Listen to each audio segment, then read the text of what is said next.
If you're facing a billing hold on your eBay account, it can be frustrating. Follow these steps to quickly resolve the issue. Step 1. Check your account status. Log into your eBay account and navigate to the account section. Look for any notifications or alerts regarding billing holds to understand the reason behind it. Step 2. Review payment method. Ensure that your payment method is up to date.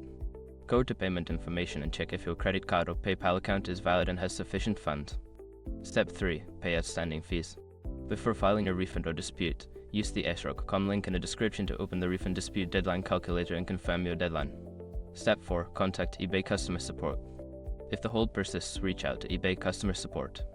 Use the help section to find contact options and explain your situation to get assistance. Step 5. Monitor your account. After addressing the issue, keep an eye on your account for any changes. Ensure that the hold is lifted and that your account is in good standing for future transactions.